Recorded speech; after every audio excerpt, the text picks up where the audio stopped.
Hello everyone. Today I will teach you about rational and irrational number and how to solve the question based on this topic. So I will start with rational number first. So what are rational numbers? First of all we will learn what are rational numbers.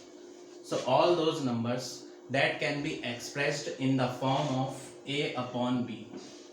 Those numbers that can be written in the form of a upon b such that this b should not be equal to 0 and a and b both are co-prime number.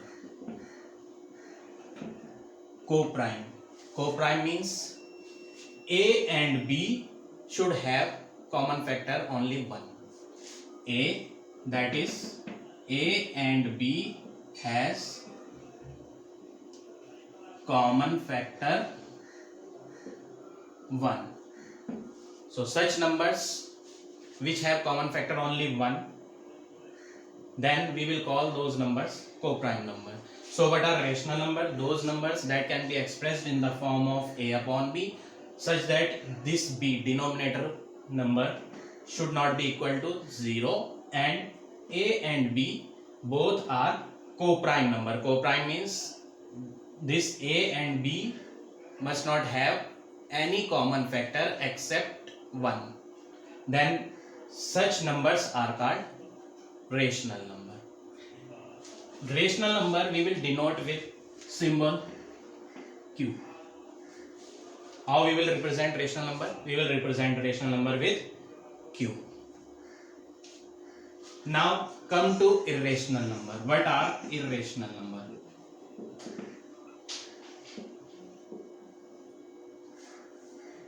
Rational number we are represented with q. Irrational number we will represent with q bar. So this is the sign, this is the symbol to represent irrational number. So what are irrational number? If the exact value of square root or cube root etc. of any natural number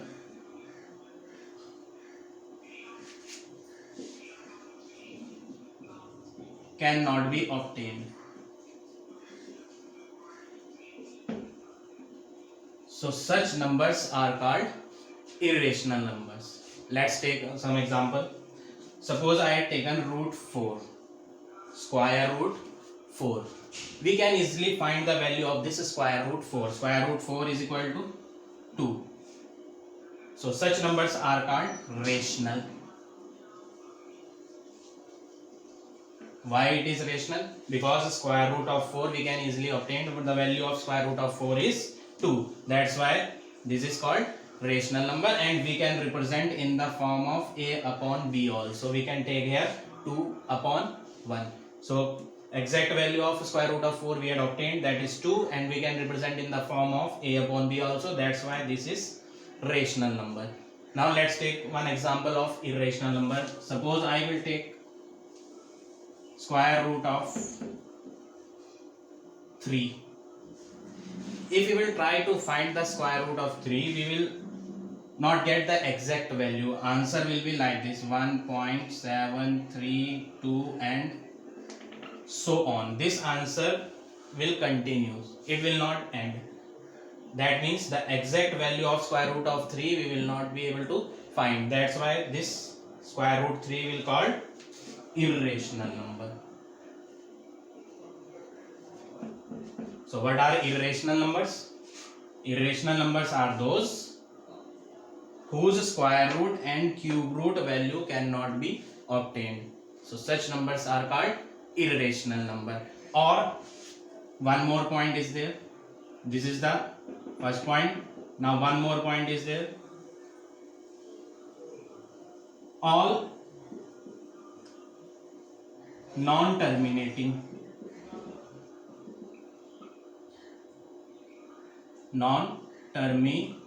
non-terminating and non-recurring decimal are also called irrational number. We had find here square root of 3. Exact value we are not getting. This answer is not finished. It will goes on further. That means this answer is not getting, and that's why this is called non-terminating decimal. Point is there, that's why this is decimal number, and it is not getting finished, that's why it is called non-terminating decimal. And answer is not repeating also, all the digits are different, that's why this is called non-recurring. That means all non-terminating and non-recurring decimals are called irrational numbers. So for irrational you have to remember two things. If the exact value of square root or cube root of any natural number cannot be obtained, then such numbers are called irrational number. And second thing, all the non-terminating and non-recurring decimal are also called irrational number. So this is the general thing that you have to remember for rational and irrational number. Now we will solve some question based on rational number. So let's see this question.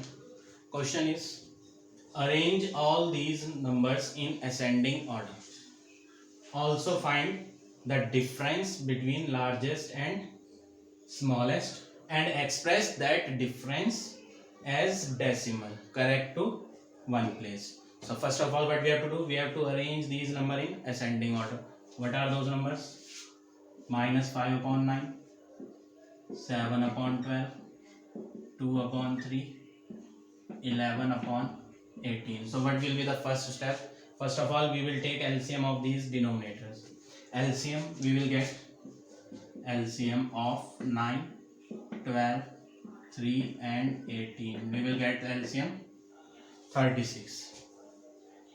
After finding the LCM, what we have to do? We have to make these denominator same.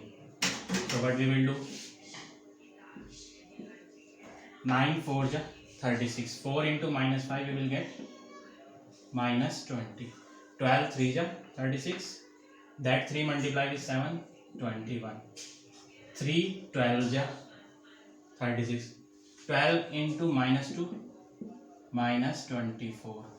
18 2 ja 36. 2 into 11, 22. Now we will write this denominator separately each under each number. 20 upon 36, 21 upon 36, minus 24 upon 36, 22 upon 36. Now we have to write in ascending order. So in ascending order we have to write smallest number first. Which one is the smallest among these two? Minus 24 upon 36. This is smallest. After that minus 20 upon 36. Then 21 upon 36. Then after that 22 upon 36. Now we have to write the exact value which is given in the question.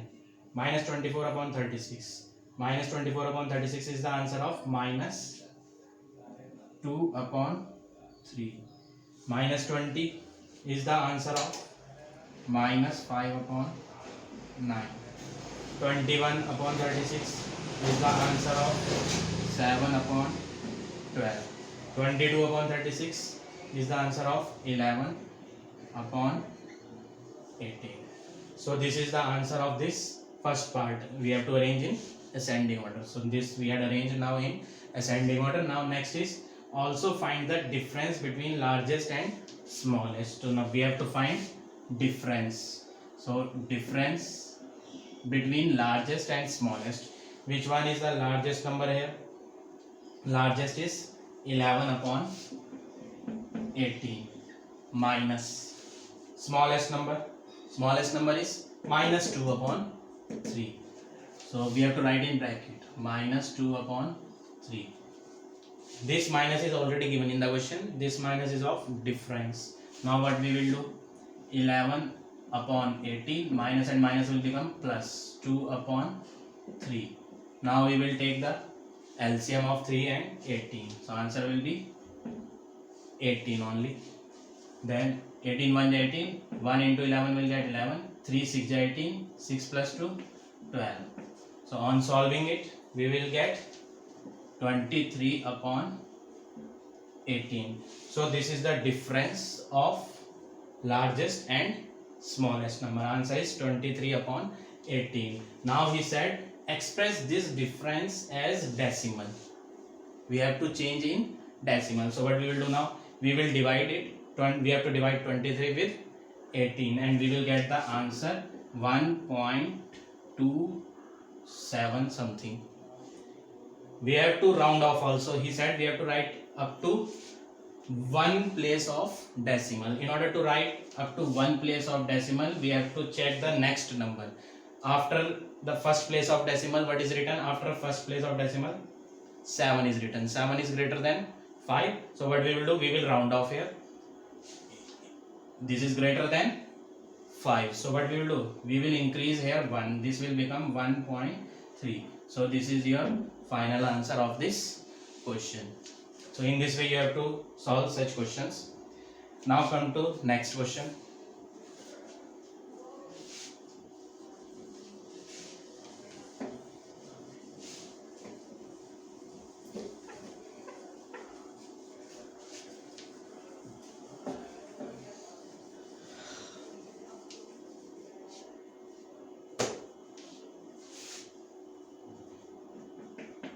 Next question. Question is, without actual division,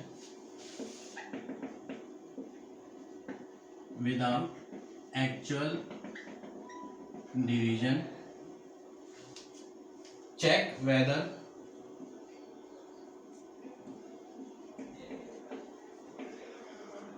it is terminating decimal or not.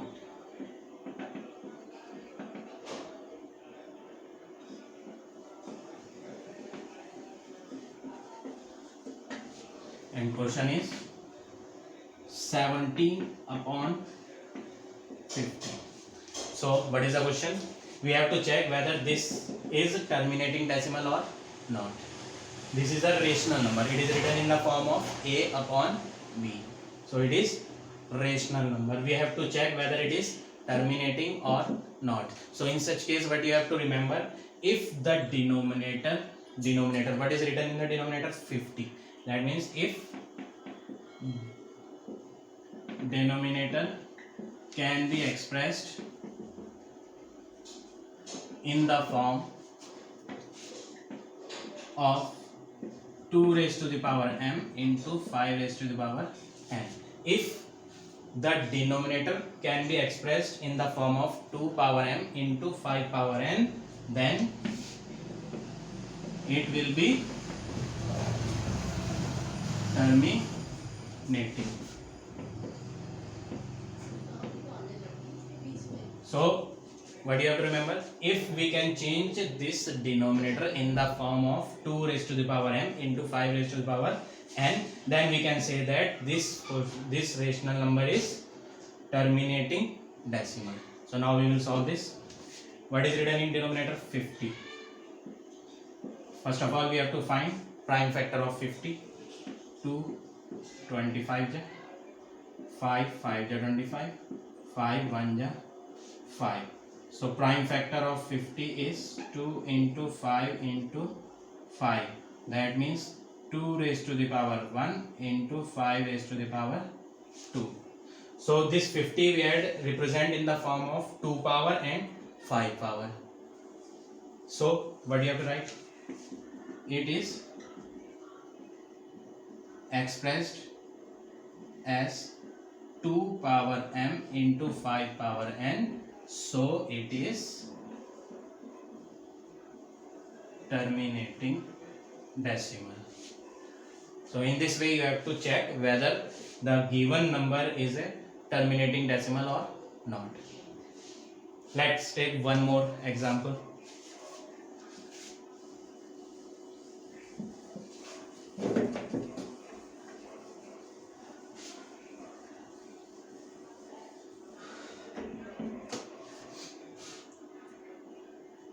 Question is 7 upon 8.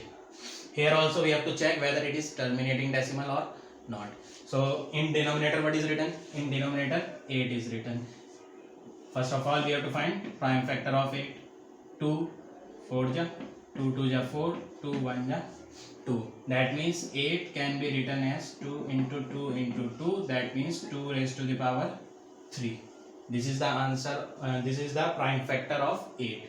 8 is 2 raised to the power 3. If we will write here multiply 1, meaning will remain same. So what we have to do?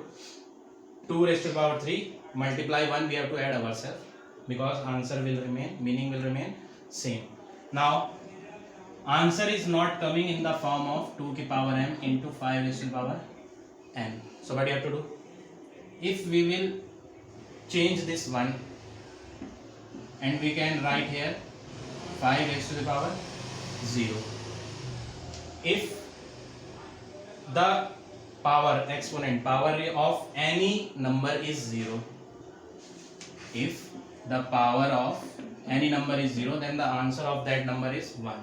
In base any number can be, we can take 3 also. 3 raised to the power 0, final answer will be 1. Similarly 5 raised to the power 0, answer will be 1. So instead of 1 we will take here 5 raised to the power 0. Now this denominator 8 we had shown in the form of 2 raised to the power m into 5 raised to the power n. So what you will write? It is expressed